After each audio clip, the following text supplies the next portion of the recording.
नमो तस्स भगवतो वरहतो सम्मा सम्बुद्धस्स। किच्छु मनुष्य पटिलाभो किच्चन जीवितं किच्चं सदम्मसवनं किच्छु बुद्धानं उपदम् अट्टकन विनिमुक्तं यत्कनं परमदुर्लभं तं लब्ध्वा कोऽपमज्जेय सर्वसम्पत्तिसाधकं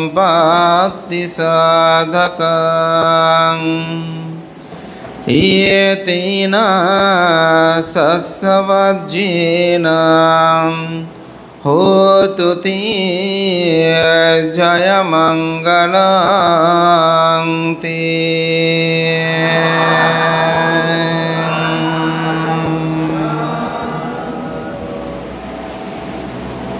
এদেশের সমাজ সধর্ম বিনির্মাণে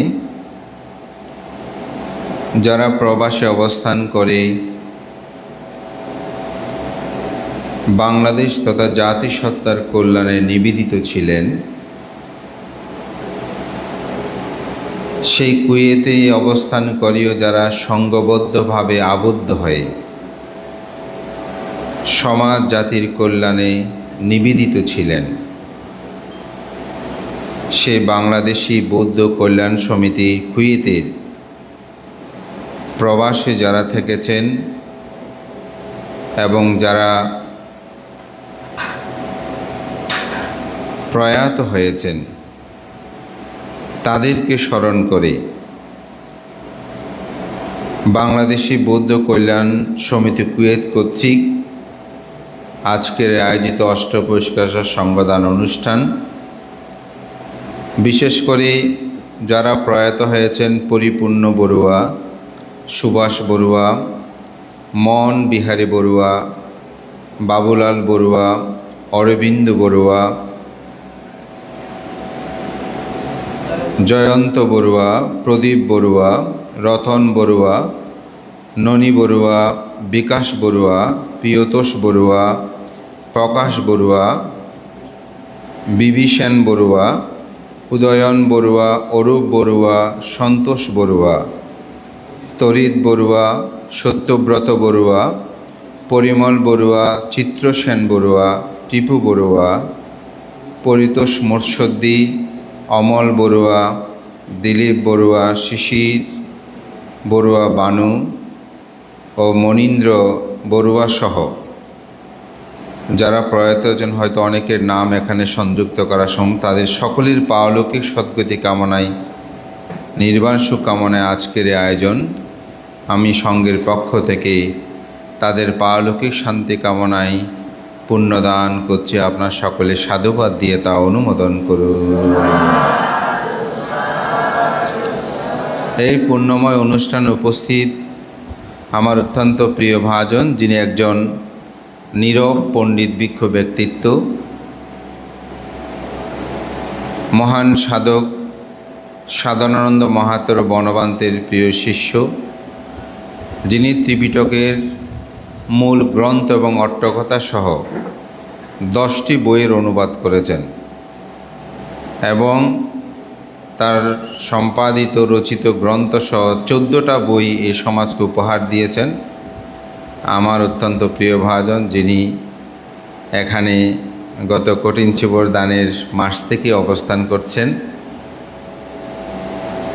আয়ুষ্মান রাহুল স্তবীর মহোদয়, উপস্থিত জয়রত্ন ভিক্ষু, উপস্থিত পুণ্যজিৎ ভিক্ষু সহ মাননীয় সংঘ ধর্মপ্রাণ প্রিয় উপাসক উপাসিকাবৃন্দ, আপনাদের সকলের প্রতি আমি মৈত্রীচিত্তে পুণ্যদান এবং যারা এখনও কুয়েত প্রবাসে অবস্থান করছেন তাদের সকলের মঙ্গল, নিরাপদ, নির্বিঘ্ন জীবন কামনায় পুণ্যদান করছি। ধর্মপ্রাণ প্রিয় উপাসক উপাসিকা বিন্দু, আপনারা আজকে একটি ঐতিহাসিক কর্ম সম্পাদন করেছেন। বানতে ঐতিহাসিক কেন বলছেন? কারণটা হচ্ছে আপনারা কর্মময় জীবনে ভাগ্য অন্বেষণে আপনারা সবাই প্রবাসে গিয়েছিলেন। সেখানে গিয়ে হয়তো অনেকে সেখানেই হতে পারে, অথবা স্বদেশে আসার পরে তারা যারা প্রয়াত হয়েছেন আমরা অনেককে হয়তো ভুলিয়ে গেছি, অথবা তাদেরকে মনে করার সেরকম একটি সুযোগ বা স্থান আমরা লাভ করতে পারি নাই। কিন্তু আজকে এই পরপারগত যারা বাংলাদেশি বুদ্ধ যে কল্যাণ পরিষদ কুয়েতে যারা এই সংগঠনের সাথে সম্পৃক্ত ছিল, প্রয়াত হলেও তাদেরকে আপনারা আজকে স্মরণ করলেন, তাদের নামটা অন্তপক্ষে উচ্চারিত হলো, এবং জ্ঞাতি স্বজন যারা আছে এখানে তাদেরকে একসাথে একটা জায়গায় মেলবন্ধন করলেন। আমি মনে করি এটা তাদের প্রতি কৃতজ্ঞতা প্রকাশ। বুদ্ধ বলেন, দেমে ভিক্ষাবে দুর্লভ পুঘ্ঘাল লোকাস্মিং। হে ভিক্ষুগণ, জগতে দুই ধরনের ব্যক্তি বড় বেশি দুর্লভ। ইয়োসা পুব্বাকারী, ইয়োসা কাতাইয় কাতাবেদী। যিনি পূর্বের উপকারের কথা স্মরণ করে এমন ব্যক্তি জগতে খুব কম। আপনারা দেখবেন উপকার করেছেন, কিন্তু সে মানুষটা সহজে স্বীকার করতেও চাইবে না, কারণ স্বীকার করলে মনে করে যে আমি ছোট হয়ে যাব। অনেক মানুষ আছে এরকম। আপনার জীবনে উপকার করেছেন, আপনার প্রত্যক্ষ করার কথা বাদই দেন, সে স্বীকারও করতে চাইবে না যে ওনার দ্বারা আমি উপকৃত হয়েছি। তো বুদ্ধ বলেন, এই উপকার স্বীকার করে এমন মানুষকে জগতে দুর্লভ। দেমে ভিক্ষাবে পুঘ্ঘাল লোকাস্মিং। এই দুই ধরনের ব্যক্তি দুর্লভ। আরেকটা হচ্ছে কি, যিনি উপকার লাভ করেছেন তার প্রত্যুপকার সাধন করা। আপনি উপকৃত হয়েছেন, আমি তারও উপকার করব। যে এরকম প্রত্যুপকার করে এই ধরনের ব্যক্তি আরও কম। আপনাদের জীবনটা পর্যালোচনা করলেও দেখবেন এরকম মানুষ খুব কম পেয়েছেন। উপকার করেছেন, পারলে আপনার ক্ষতি করেছে, কিন্তু প্রত্যুপকার লাভ করেছেন তেমন সংখ্যা জগতে খুবই কম। তো বুদ্ধ 2500 বছর আগে এই বিষয়গুলো, এটা অঙ্গুত্তরনিকের 2 নিপাতেই বুদ্ধ এই কথাটাই বলেছেন। তো আজকে আপনারা দুর্লভ কর্ম সম্পাদন হচ্ছে বানতে। কেন? এটা না করলেও কেউ কিছু বলতো না, কিন্তু আপনারা চিন্তা করেছেন না, তাদের সাথে আমরা একসাথে ছিলাম, একসাথে কথা বলেছি, কোনো না কোনো কারণে কথাবার্তায় হোক, অর্থভিত্তি হোক, আমরা আলোচনা করেছি। সুতরাং সে আমার পরিচিত ব্যক্তিত্ব, তাকে আমরা স্মরণ করি। তাতে কি হয়েছে, আজকে অন্তপক্ষে এখানে 50 জন মানুষ একসাথে হয়েছেন, আমরাও সম্পৃক্ত হলাম। হয়তো সোশ্যাল মিডিয়া এটা অনেকেই সেটি দেখছেন। তা আমি মনে করি এই কর্মটা বিতাই পর্যবসিত হয় নাই। এটির দ্বারা আমাদের প্রজন্মগণ তারা শিক্ষা লাভ করবে, এবং সাথে আমাদের নিজেদের যে পরপারগত বন্ধু হোক, জ্ঞাতি হোক, ভ্রাতা হোক, আত্মীয় হোক, তাদের প্রতি একটা কৃতজ্ঞতা প্রকাশ হলো যে না, তারা প্রয়াত হলেও তাদেরকে আমরা স্মরণ করেছি, তাদেরকে পুণ্যদান করেছি। তা আমি মনে করি এটা অবশ্যই সাধুবাদযোগ্য। তা আমি কৃতজ্ঞতা জানাই যে আপনারা এই প্রতিষ্ঠানে আগমন করে আজকে এই সুন্দর একটি কর্ম আপনারা শুরু করেছেন, এবং সে পরপারগত জ্ঞাতিগণকে আপনারা স্মরণ করেছেন। আমি আবারও তাদের পারলৌকিক শান্তি কামনায় পুণ্যদান, এবং যারা এই আয়োজকের সাথে সম্পৃক্ত আপনাদের এখানে বাংলাদেশ এবং প্রবাসে যারা অবস্থান করছেন তাদের প্রতি কৃতজ্ঞতা জানিয়ে পুণ্যদান করছি। আমি 2টো গাথা ভাষণ করেছি। প্রথম গাথায় বুদ্ধ বলছেন, কিচ্ছু মানুষ্য পাটিলাভু কিচ্ছাং মাচ্ছানা জীবিতাং কিচ্ছাং সাধম্ম সাবানাং কিচ্ছু বুদ্ধানাং উপাদু। কিচ্ছু মানুষ্য পাটিলাভু, মানব জন্ম লাভ করা এটি খুবই দুষ্কর, দুর্লভ। মানব জন্ম লাভ করাটা দুর্লভ। কেন দুর্লভ? তার একটা অবশ্যই কারণ আছে। কারণটা হচ্ছে ৩১ লোকভূমি নিয়ে একটি মাত্র চক্রবাল। ৩১ লোকভূমি নিয়ে একটি মাত্র চক্রবাল। তো ৩১ লোকভূমি কি? যেমন বাংলাদেশ, এটা বর্তমানে ৮টি বিভাগ না ৬টা না ৮টি বিভাগ, হ্যাঁ? এই বিভাগগুলো নিয়ে একটা বাংলাদেশ না? হ্যাঁ, ৮টা, ঠিক আছে। তো ৮টা বিভাগ নিয়ে একটা কি বাংলাদেশ। আবার উপমহাদেশ যদি বলি, সার্কভুক্ত যে দেশ আছে এগুলো নিয়ে একটা উপমহাদেশ বা জম্বুদ্বীপ আমরা এভাবে ভাগ করি। আবার এশিয়া, আফ্রিকা, অস্ট্রেলিয়া এগুলো ভাগ ভাগ আছে না? এভাবে মহাদেশগুলো আবার ভাগ আছে। এই সব কিছু নিয়ে একটা পৃথিবী, এই সবগুলো নিয়ে একটা পৃথিবী। ঠিক বুদ্ধ এরকম পৃথিবীর মতন বিভিন্ন প্রাণীগণের সত্ত্বগণের আবির্ভাবের স্থান, অবস্থান, এগুলোকে নিয়ে ৩১টা লোকভূমির কথা বলেছেন। এই ৩১ লোকভূমি নিয়ে হচ্ছে একটি মাত্র চক্রবাল। তো ৩১ লোকভূমির মধ্যে 4টি হচ্ছে অপায়। সেই 4টা অপায় কি? তির্যক, প্রেত, অসুর, নিরয়। তো এখানে শুধু আমরা তির্যকদেরকে দেখি। তির্যকদের অবস্থান ভূমিটা হচ্ছে কিন্তু মনুষ্যলোকে। তবে প্রেতরও মনুষ্যলোকে আসতে পারে, অসুরও সেটা পারে, কিন্তু তাদের নিজস্ব একটা অবস্থান আছে। এগুলো ব্যাখ্যা করতে গেলে অনেক সময় আমি মূল জায়গাটায় যেতে চাই। তো সেই জন্য বলছি এই 4ই অপায় বলা হয়: তির্যক, প্রেত, অসুর, নিরয়। আরেকটি হচ্ছে 7টি হচ্ছে সুগত ভূমি। তার মধ্যে একটা হচ্ছে মনুষ্যলোক, অর্থাৎ যেখানে মানুষ জন্মগ্রহণ করে। আর 6টি হচ্ছে স্বর্গ, 6টি স্বর্গ। 16টি হচ্ছে ব্রহ্মলোক, 16টি হচ্ছে ব্রহ্মলোক, যেখানে ব্রহ্মগণের উপস্থিতি হয়। আর 4টে হচ্ছে অরূপ ব্রহ্মলোক।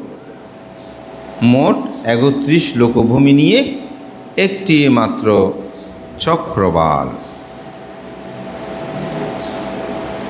4ই অপায়ে যদি আপনি উৎপন্ন হন, সেখান থেকে মুক্তি লাভ করা সম্ভব নয়। যেমন গরু, ছাগল যেগুলো আছে, এরা কি ধর্ম বুঝবে? বুঝবে না। কেন বুঝবে না? কারণ বেদনা, সংজ্ঞা, সংস্কার, বিজ্ঞান এগুলো তাদের মধ্যে বিদ্যমান নাই। কিছু থাকলেও কিছু থাকবে না, যেটা নাম রূপের বিষয়। সে কারণে তাদের পক্ষে মুক্তি লাভ করা সম্ভব নয়। যদি অসুর, তারা হিংস্রতা ভাব সবসময় বিদ্যমান। যেমন কোনো মানুষ যদি রাগচিত্ত থাকে, আপনি তাকে ধর্ম কথা বলতে পারবেন? একটা ছোট্ট উদাহরণ দিই। সারি ব্রাহ্মণী অর্থাৎ সারিপুত্রের মা, তিনি বুদ্ধের প্রতি খুব বিদ্বেষাপন্ন ছিলেন। কারণ আছে, তার 4-5 পুত্র 2 কন্যা, সবাই ভিক্ষুণী হয়ে যায়। এবং এই 7 জন সবাই অরহত। তো রত্নগর্ভা কাকে বলে? তারা সবাই অরহত। কিন্তু তিনি বুদ্ধের প্রতি খুব ক্রোধান্বিত ছিলেন। তিনি বলতেন, এই বুদ্ধ আমার সব ছেলে মেয়েদের নিয়ে গেল, আমি নির্বংশ হয়ে গেলাম, আমার এখানে আর কোনো নাতি নাতনি আসেনি, এরকম বলে না অনেকে। হ্যাঁ, নির্বংশ হয়ে গেল। তাই বুদ্ধের প্রতি বিদ্বেষাপন্ন ছিলেন। সারিপুত্র যখন পরিনির্বাপিত হবেন, তখন তিনি মায়ের কথা ভেবেছেন, আমার মা তো রত্নগর্ভা, ওনার ছেলে মেয়ে সবাই কি তারা অরহত, কিন্তু তিনি তো কিছু হতে পারল না। তিনি মিথ্যা দৃষ্টি সম্পূর্ণ হয়ে রইল। সে প্রতিনিয়ত ব্রহ্মার পূজা করত। তখন সেখানে গিয়েছিলেন। গিয়ে রাত্রিবেলায় ওনার পায়খানা টয়লেট শুরু হয়, কিন্তু মা রাগ করে সেবা করে না। তো রাত্রে তার ঘর থেকে যখন জুতি বের হচ্ছে, জানালার ফাঁক দিয়ে দেখে যে সেখানে এক এক দেবতারা এসেই যেন বন্দনা করছে। তো সকালবেলা এসে জিজ্ঞাসা করেছে যে তোমার এখানে কে এসেছিল এগুলো? তখন বলছে যে প্রথম যে 4 জন দেখেছিলে, সেই 4 জন ছিল 4 লোকপাল দেবতা। বলছে আমি তো প্রত্যেকদিন ভোর উঠে চারিদিকে নমস্কার করি তাদেরকে, তারাই তোমাকে পূজা করতে এসেছে, দেখেন। আর সেগুলো তো তিনি নিজে দেখেছেন। এরপরে বলে যে আরেকজন এসেছিল, তো তার তো 4 জন থেকে বেশি জুতি। বলছে সে হচ্ছে দেবরাজ ইন্দ্র। যেহেতু দরজা বন্ধ, আলো যেভাবে জ্বলে উঠে সেভাবে জ্বলে, আবার আলো যেভাবে নিভে যায় সেভাবে নিভে যাচ্ছে, তার অবিশ্বাসের কিছু নাই। বলছে এরপরে যে এসেছিল, বলছে তিনি হচ্ছেন মহাব্রহ্মা। বলে যে আমার পুত্রকে যদি 4 লোকপাল দেবতা, দেবরাজ ইন্দ্র, মহাব্রহ্মা যদি বন্দনা করে, তাহলে আমার পুত্রের যিনি গুরু, তিনি কেমন গুণে গুণী হবেন। বুদ্ধের প্রতি রাগটা চলে গিয়ে প্রসন্নতা উৎপন্ন হলো। তখনই সারিপুত্রস্তবী ধর্মদেশনা শুরু করলেন। এই ধর্মদেশনা শুনতে শুনতে তার মধ্যে ধর্মচক্ষু জ্ঞান উৎপন্ন হয়। তখন বললেন, হে পুত্র, তুমি কেন আমাকে এতদিন এই অমিতের স্বাদ দাও নেই? কে বলছে? সারি ব্রাহ্মণী পুত্রকে। তখন তো উনি শ্রোতাপত্তি মানে ওনার অন্ধকার চলে গেছে, এখন প্রকৃত সত্যটাকে তিনি জেনেছেন। আর শ্রোতাপত্তি ফলচিত্ত মানে এগুলো কি সুখ আপনি বর্ণনা করে শেষ করতে পারবেন না। সেজন্য বলছে এই অমিতের স্বাদ তুমি আমাকে দাও নেই কেন? বলে যে মা, যখনই সময় হয়েছে তখনই দিয়েছি। অর্থাৎ আপনি যদি বুদ্ধের প্রতি রাগ থাকেন, কথার কথা, আপনি বিহারে আসবেন, হ্যাঁ, শত গুণ বর্ণনা করলেও আপনি দেখবেন যে তার বিপক্ষেই থাকবেন। তো সেজন্য চিত্তের প্রসন্নতাটা এনেছেন। যখনই তার রাগ কমে গেছে, তখনই তাকে ধর্মদেশনাটা করেছে। সেজন্য অসুর যখন হিংস্রতা ভাবাপন্ন সবসময় থাকবে, আপনি তাকে কোনোদিন শান্তির কথা বলতে পারবেন না। আমাদের দেশে দেখবেন মাঝে মধ্যে মারামারি হলে পুলিশ অনেক দূরে দাঁড়িয়ে থাকে। অনেকে আমরা বলি পুলিশ এরকম, মানে যখন মারামারি শেষ তখন পুলিশ আসে। কারণটা কি? এটা নিয়ে ছোটোবেলায় আমরা ভাবতাম, তো এখন কিছুটা বুঝি। কারণ মাথা যখন গরম থাকে, তখন যদি কেউ যায় কাকে কী করে ফেলে কোনো হিসাব নেই। তো মাথাটা একটু ঠান্ডা হওয়ার সুযোগ দিতে হয়, বিবেক জাগ্রত হওয়ার সুযোগটা মানুষকে দিতে হয়। রাগ চিত্ত এমন, এটা বলছেন রাগ নাত্তি সামাঘ্য, রাগের সমান জগতে কোনো অগ্নি নেই। তো অসুর যার তীব্রতা, তার পক্ষে কি ধর্ম করা সম্ভব নয়। নিরয়, যেখানে প্রতিনিয়ত দুঃখ পাই। যেমন একটা মানুষ অ্যাক্সিডেন্ট করেছে, সে পা ভেঙে গেছে, কাতরাচ্ছে। আমি যদি গিয়ে বলি, বলো যে একটু ধ্যান করো, অমুক করো, সমুক করো, হ্যাঁ একটু দান করো, হ্যাঁ পঞ্চশীল গ্রহণ করো, আসলে তার কাছে এগুলো বলতে ভালো লাগবে? সে যন্ত্রণায় কাতর, রক্ত পড়তেছে, পা ভেঙে গেছে, তো তাকে আপনি ধর্মকথা ভাবনা করার কথা বললেও সেটা হবে না, কারণ ব্যথায় যন্ত্রণায় কাতর। তো নরকে সেরকম দুঃখগুলো ভোগ করে। এই জন্য এই চারি অপায় তির্যক প্রাণী বলতে গরু ছাগল, এরা ভীত সন্তুষ্ট থাকে সবসময়। একটা মানুষ ভয় থাকলে তাকে আপনি ধর্মকথা শোনাতে পারবেন, সে ধ্যানে বসবে। সামান্য ভাবনায় আপনারা যখন বসেন, মোবাইলটা থাকে যে এটা চিন্তা করি যে এটা কোথায় রাখবো, চুরি হয়ে যাবে কিনা, ভীত থাকলে ধ্যান হবে না, তো ঠিক না? ঠিক এই তির্যক পেত অসুর নিরয়, পেত মানে ক্ষুধার্ত। যখন পেতরা যারা উৎপন্ন হয় পেতকুলে, তারা এত বেশি ক্ষুধার্ত পরায়ণ হয়ে থাকে, আপনি তাদেরকে ধর্মকথা বললে হবে না। যেমন সকালবেলা আমরা যদি সঙ্গদানে যাই, বান্ধরা যদি একটু টাইম বেশিক্ষণ নেয়, বলে যে এত কথা বলতেছে না, ক্ষুদা লেগেছে, সকালবেলা তাড়াতাড়ি আহারটা গ্রহণ করার দরকার, ঠিক না? আপনি আহারটা এমন কথা, ক্ষুধাকে নিবৃত করা। জাস্ট আমি এগুলো একটু লোকীয়ভাবেই বিষয়গুলোকে উপলব্ধি করার জন্য বলছি। অর্থাৎ আপনি যখন বেশি ক্ষুধার্ত থাকবেন, তখনও আপনার পক্ষে ধর্ম করা সম্ভব নয়। এই জন্য বলছে এই চারি অপায়, সেখানে গেলেও আপনি নির্বাণ লাভ করাটা সম্ভব হয় না। স্বর্গ, স্বর্গ মানে সুখকে সুখ, ওখানে সুখ ছাড়া আর কোনো কিছু নাই। তো সে চতুর্মহারাজিকে স্বর্গ, তুষিত স্বর্গ, তাবতিংশ স্বর্গ, জাম স্বর্গ, নির্মাণরতি, পরনির্মাণী, বশবতী স্বর্গ, এই 6টা হচ্ছে স্বর্গ। সেখানে সুখ আর সুখ, যা চাইবেন তা পাবেন। যেমন পরনির্বতী, বশবতী মানি আপনি যেটা চিন্তা করবেন সেটা আপনার সম্মুখে আসবে। তো এরকম সুখে থাকলে ধর্ম করবেন। আমাদের মধ্যে তো অনেক মানুষ আছে, টাকা পয়সা আছে, দেখবেন বিহারেও ঠিকমতো আসে না, ধর্মর পুণ্য কথা সে চিন্তা করে না। আমরা নিজেরাও যখন খুব সুখে থাকি, তখন অনেক সময় বুদ্ধের স্মরণ, ধর্মের স্মরণ, সঙ্গে স্মরণ নেওয়ার কথা ভুলেও যায়। অর্থাৎ অতি সুখে থাকলে মানুষের পক্ষে ধর্ম পুণ্য করাটা সম্ভব হয় না। তো দেবলোক যেহেতু সেখানে সুখময়তা, দুঃখতার উপলব্ধি জ্ঞানটা হয় না, সেই কারণে তার পক্ষে আসলে সুখকে উপলব্ধি, অর্থাৎ বুদ্ধের ধর্ম দর্শনকে এবং যদি বলি চতুরার্য সত্যকে উপলব্ধি করা সম্ভবপর হয় না। সেজন্য সেখানেও সেটা লাভ করা সম্ভব।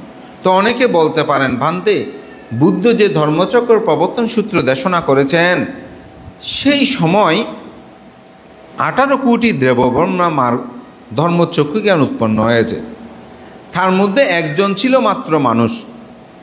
তাহলে ওনারা কীভাবে হয়েছেন? ওনারাও তো স্বর্গের দেবতা এবং ব্রাহ্মা। তবে এটা মনুষ্যলোকেই কিন্তু তারা পারামিটা পূর্ণ করে সেখানে গিয়েছেন, যার কারণে তারা এই মার্গজ্ঞান লাভ করতে, তো ধর্মচক্ষু জ্ঞানটা উৎপন্ন সম্ভব হয়েছে।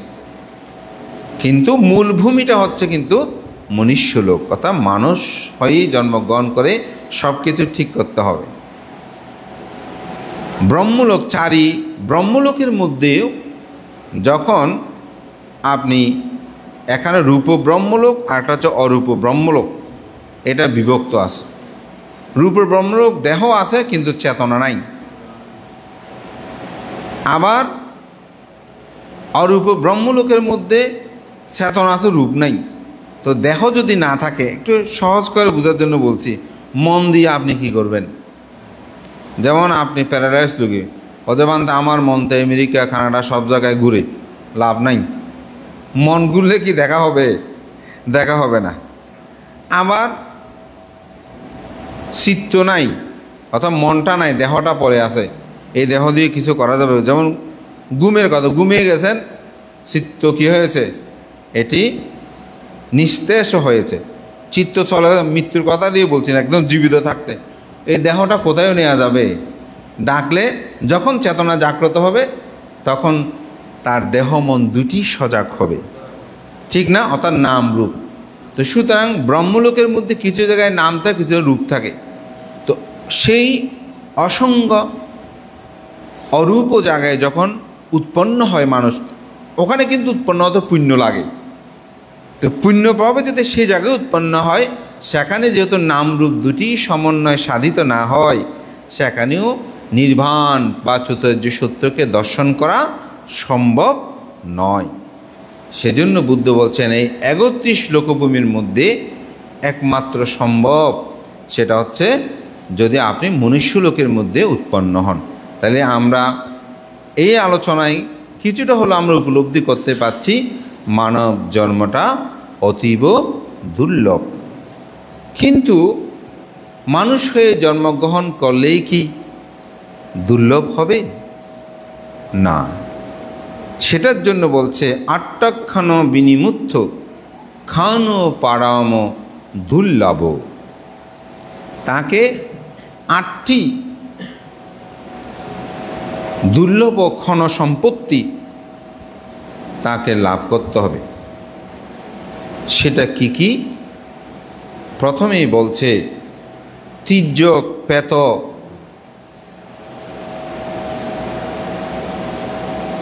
অসুর বা ওদের নিরয়, এইগুলো থেকে তাকে মুক্ত হতে হবে। এগুলো যদি যেমন প্রাণী, তো তির্যকত প্রাণী সে উৎপন্ন হয়েছে, কিন্তু তার পক্ষে মুক্তি লাভ করা সম্ভব নয়, এটি তাকে বিবর্জিত হতে হবে।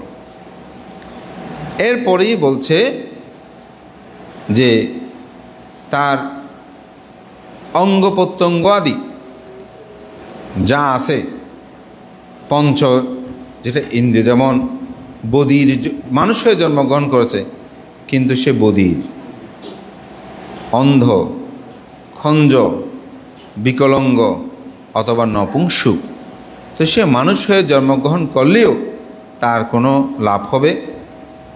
এরকম অনেক মানুষ আছে না? অনেক মানুষ আছে, যেমন সেই অন্ধ, চোখে দেখে না, তার পক্ষে মুক্তি লাভ করা সম্ভব। মানুষ হয়ে জন্মগ্রহণ করলেও তার কাছে কিন্তু দুর্লভ নয়। বধির, শোনে না, কথা শোনে না, সেরকম ব্যক্তি যদি হয় তাহলে তার কাছে এই মানব জীবনটা কি দুর্লভ নয়।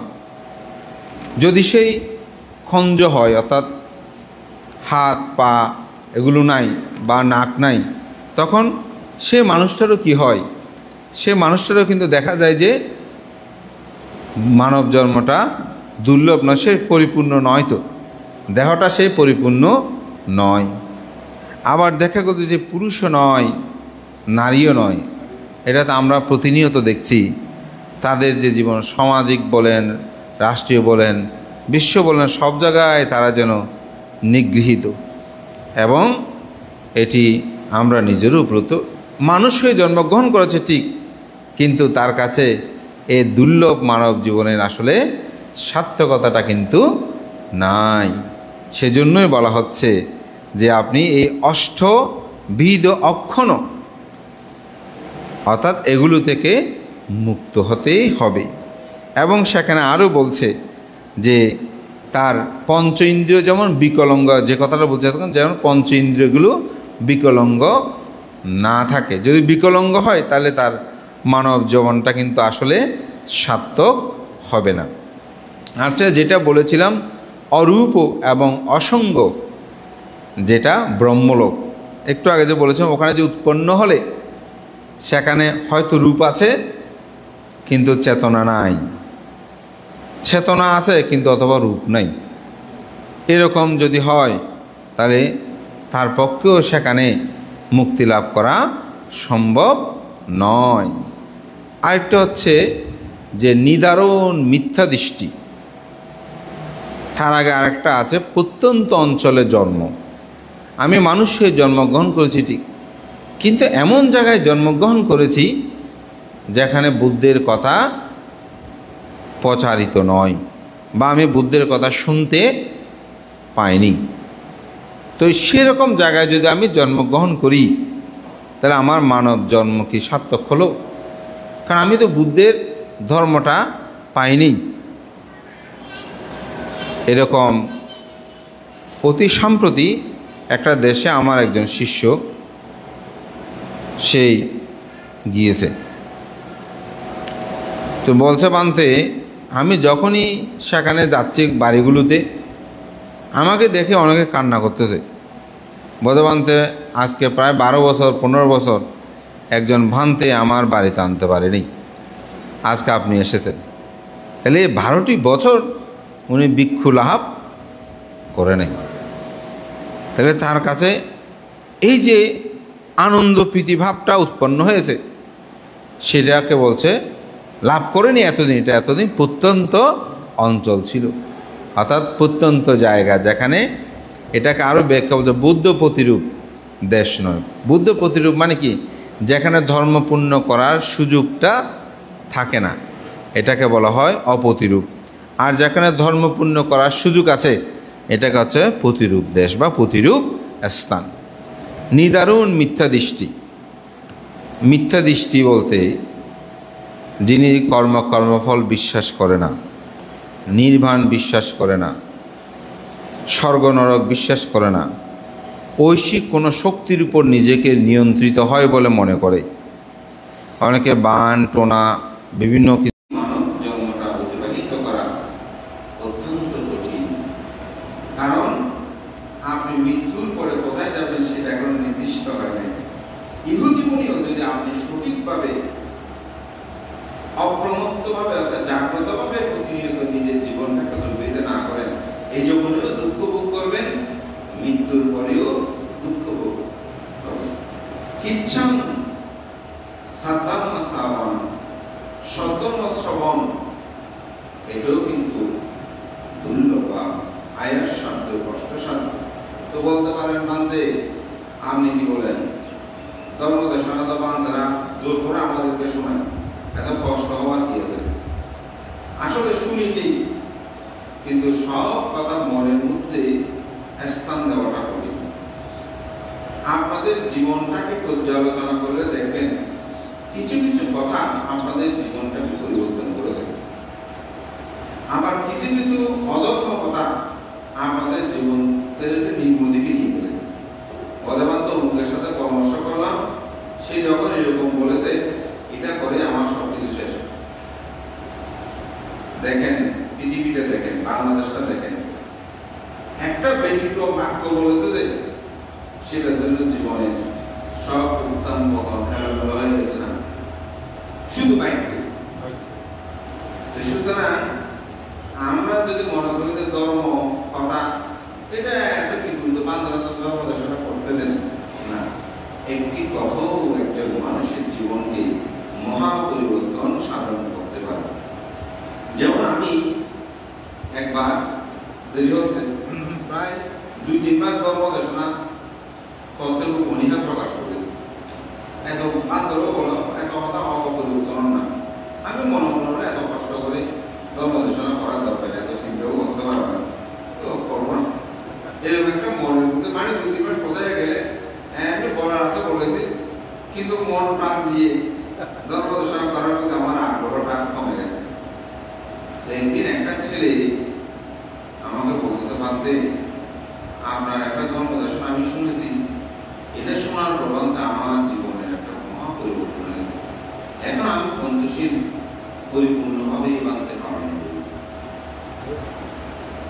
এই খবরটা ছেলেটা আমাকে বলার, আমি গাড়ি করতেছি তখন বলতে আমি আপনার খুব ভক্ত, এই সংক্ষিপ্ত সময় বলতেছে মানতে আমি আপনার দেশনা শুনি, এখন আমি বলতে পঞ্চশীল পালন করি, আমি বলতে পঞ্চশীল বন্ধ করি না।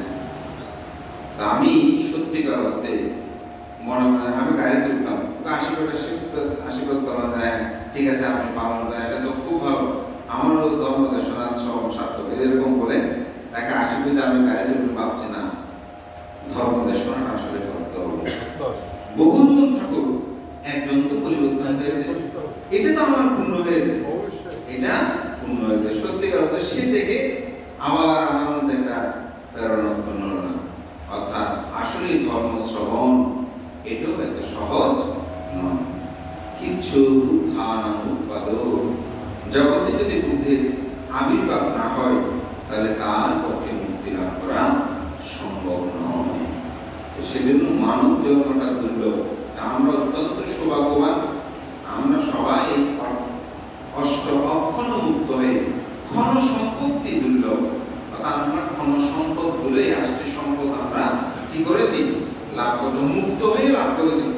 সুতরাং এটিকে যারা বুদ্ধিমান, যারা জ্ঞানী, যারা ধীমান, বুদ্ধ বলছেন আট্টাখানা বিমুক্ত খানু পারামা দুর্লভ তাং লাদ্ধাগো কামুজেয়ম সর্ব সম্পত্তি সাধকাম। বুদ্ধ বলছেন এই অষ্টবিধ অক্ষর মুক্ত হয়ে সর্বসম্পত্তিদায়ক ক্ষণ সম্পত্তি লাভী কোনো ব্যক্তি, আমরা কিন্তু সেই ক্ষণ সম্পত্তি করেছি লাভ করেছি। বুদ্ধ যদি জগতে এখন বিদ্যমান আছেন, হ্যাঁ আমাদের উপাসক বলছেন নাই, সেটাও সত্য। আবার আমি বলবো আছে, সেটাও সত্য। মানতে কেন? কারণ বুদ্ধ পরিমাণ সূত্রে নির্বাপিত হওয়ার পূর্বেই বুদ্ধ বলেছেন এই আনন্দ, এই বিজ্ঞসঙ্গ তথাগত বুদ্ধর দেহ কায় পরিনির্বাপিত হলেও ধর্ম কায় জগতে বিদ্যমান। এই বুদ্ধের যে ভাষিত ধর্ম এক একটি বাক্য শাস্ত্রারূপে তোমাদেরকে শাসন করবে। শাস্ত্রারূপে কি করবে? শাসন করবে।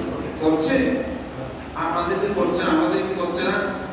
আমরা যখন প্রাণী হত্যা করতে যাই, না বুদ্ধের নির্দেশ আছে প্রাণী, তাহলে বুদ্ধ আমাদেরকে কি করেছেন? শাসন করেছেন।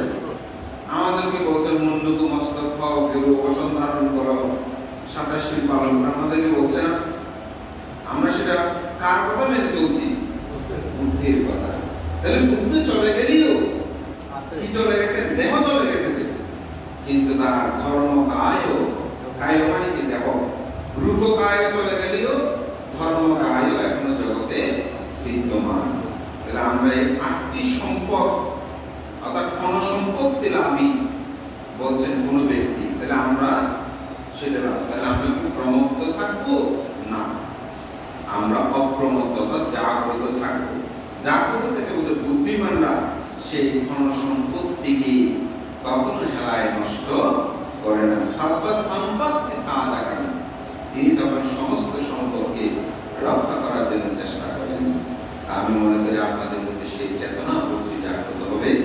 আজকে বাংলাদেশি বৌদ্ধ কল্যাণ সমিতি কুয়েত তারা যে সুন্দর আয়োজন করেছেন, আমি তাদের প্রতি আশীর্বাদ দান করি। দুর্লভ মানব জন্মকে যেন আমরা সার্থক করি। আপনারাও সবাই যারা বিবিধ কর্মাদি পরিত্যাগ করে পরবার সেই প্রবাসীগণকে তাদেরকে বা যারা প্রয়োজন তাদের মঙ্গলত্বে কামনায় একসাথে সমবেত হয়েছেন, আমি মনে করি এটা কৃতজ্ঞতা প্রকাশ। দুর্লভ মানবগুলোকে সার্থক করতে হলে আমাদের এরূপ কৃতজ্ঞতা করায় করতে হবে, দান শীল ভাবনা পূর্ণ কর্মগুলি সম্পাদন করতে হবে। সেই আমাদের জীবন অতিবাহিত হোক, এই বক্তব্য ব্যক্ত করে আবারও আয়োজকদের প্রতি কৃতজ্ঞতা জানিয়ে মঙ্গল শুভকামনা করে যারা প্রয়াত হয়েছে তাদের নাম উল্লেখ করেছি, তারা সকল প্রয়াত আপনাদের জ্ঞানকে গর্বের সাথে সাথে পিতা মাতা আত্মীয় স্বজন তারা সকলেই সুখী হোক, তারা সকলে উদ্যোগতি লাভ করুক। আপনারাও নিরাপদে নির্বিঘ্নে আপনাদের জীবনকে সুন্দর করুন, সার্থক করুন, এই বক্তব্য ব্যক্ত করে সঙ্গের পক্ষ থেকে অর্থবিদের পক্ষ থেকে পূর্ণদান করছি। আপনারা সাধুবাদ দিয়ে তা অনুমোদন করুন।